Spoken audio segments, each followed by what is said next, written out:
Okay, let's just jump right into this explainer. If you spend any time on the internet, you've definitely seen him. That golden armored knight proudly raising his arms to the sky, right? He is literally gaming's beacon of positivity. But as we're going to explore today, that cheerful, memeable facade, it actually hides a deeply, deeply tragic narrative. We're going to chart the absolute descent of Solaire of Astora, relying completely on the established lore, items, and dialogue straight from the Dark Souls universe. You know the line, if only I could be so grossly incandescent. It's everywhere. You see the iconic sun-praising pose in memes. People do it at conventions.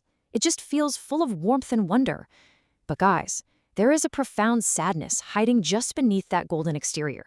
What looks like this harmless, kinda quirky optimism, it's actually a desperate, fanatical plea. And to really get why Solaire is wishing for this gross incandescence, we've got to look at the incredibly bleak world he's stuck in.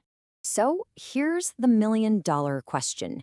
How exactly did the internet's ultimate symbol for pure joy emerge from a universe that is specifically designed to crush all hope? I mean, think about it. The world of Lordran is exhausted.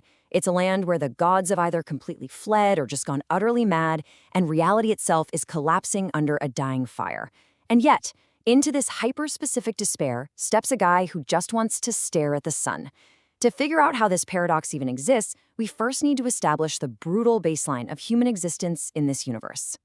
All right, to really understand his journey, we have to talk about the undead curse and the dark sign.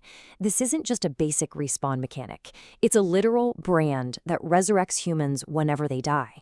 But man, it comes with a terrible, terrible cost.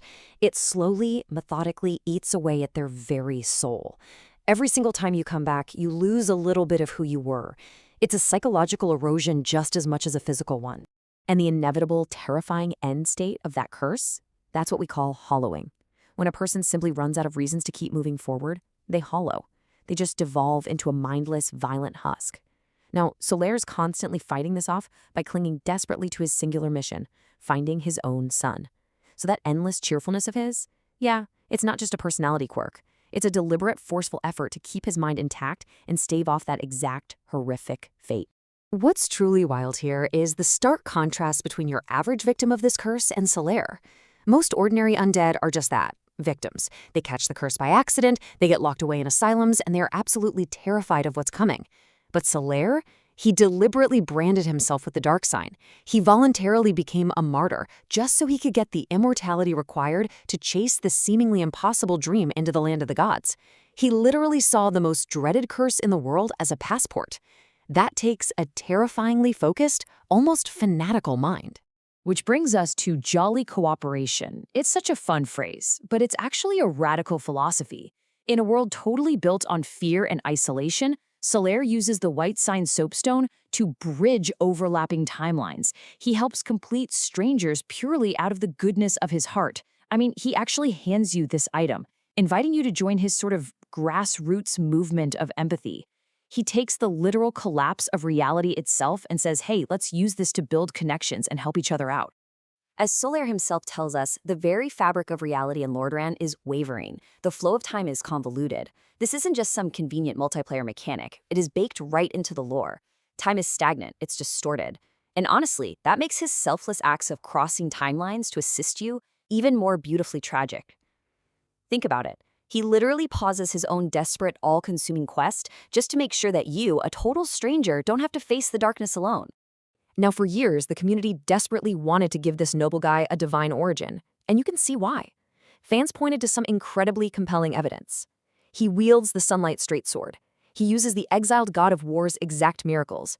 He wears the holy symbol of the Sunlight Warriors, and you literally find him praying at the Firstborn's broken altar. It all seemed to point perfectly to Solaire being this amnesiac god, wandering the earth searching for his cosmic heritage. But, well, Dark Souls 3 happened, and the reality revealed there completely shattered that grand theory. Turns out, the true Firstborn was the Nameless King, a literal dragon-slaying god of war. So what does that mean for Solaire? It means our beloved Knight of Astora was just a stubborn, completely normal human all along. His sword, no magical lightning properties, just a standard longsword. His armor, no divine stats. He literally painted the sun on it himself. He is just a mortal fanatic whose power comes from rigorous, grueling training alone. Mind-blowing, right? If we actually trace Solaire's literal and psychological descent, this incredibly tragic map starts to emerge. He starts up high in the undead burg, standing on a sunlit balcony, filled with hope and preaching jolly cooperation. But as we track his journey downward, through Anor Londo, plunging into the demon ruins, and finally hitting rock bottom in Lost Izalith, we watch his spirit slowly break. He physically descends from the hopeful heights of the world down into the suffocating, poisonous depths of the earth. The massive turning point happens in Anor Londo. He finally reaches the fabled city of the gods, the exact place where he expects to find his magnificent son. But instead, he discovers that the glorious sky he worshipped is nothing but a magical lie. It's a complete illusion maintained by the last remaining god in the city. The real sun faded a long, long time ago. This is an absolutely crushing blow to Solaire's absolute faith, and you can instantly hear this heartbreaking, melancholic shift in his dialogue. So, stripped of his faith in the sky, we really have to ask, why on earth does this desperate knight continue his search downward into the darkest, most poisonous ruins imaginable? He literally tells us he searched Blighttown and the pitch-black tomb of the giants.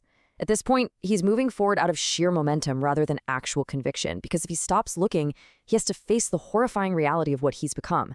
Just another undead man lost in a dying world with zero future. And the reality Solaire ultimately faces is just utterly heartbreaking. He was seeking a magnificent cosmic father, right? A holy fire that builds civilizations. But down in the rotting, fiery depths of Lost Izalith, what does he actually find? A glowing, brain-eating maggot. The Sunlight Maggot is just a chaos bug. It's a simple, mindless parasite born from biological rot that happens to emit a blinding white light. He essentially trades his humanity for a literal worm that glows in the dark. Driven completely mad by this maggot physically burrowing into his skull, Solaire utters these chilling words. He falsely genuinely believes he has finally become the sun. The parasite has literally turned off the part of his brain that remembers his friends or his code and replaced his agonizing doubt with a powerful, manic delusion. He attacks you on sight, using all of that bravery and strength we love him for, just to defend the very parasite that's destroying his mind. But you know what's truly devastating about this outcome? The game's director, Hidetaka Miyazaki, deliberately designed this horrifying demise as the general norm. It is the default path. Now, yes, technically you can save him, but it requires an absurdly obscure secret involving sacrificing 30 humanity to a hidden covenant and then opening a literal secret door to kill the bug first. Miyazaki hid this salvation so deeply to prove a point. The world of Lordran is fundamentally indifferent to goodness. The brightest light in the entire game was deliberately designed to be extinguished. Unless you know that wildly hidden secret, you are forced to strike down your only true friend just to end his parasite-induced madness. And as he falls, we are left with his haunting final realization as the light permanently fades from his eyes. He dies realizing his sun is setting. It's dark. It is arguably the most horrific and possible for the absolute most hopeful character in this entire universe. So, we're going to end this explainer today by pondering a truly heavy question. Think about it. If absolute conviction and pure, selfless cooperation couldn't save Solaire from madness, what is the true cost of surviving in an indifferent world? Solaire's journey shows us that blind faith can be a super dangerous trap, but at the same time, his legacy of jolly cooperation lives on every single time players choose to help each other in the dark. Thank you so much for diving into this tragic lore with me today. Stay curious, keep praising the sun, and I'll see you in the next explainer.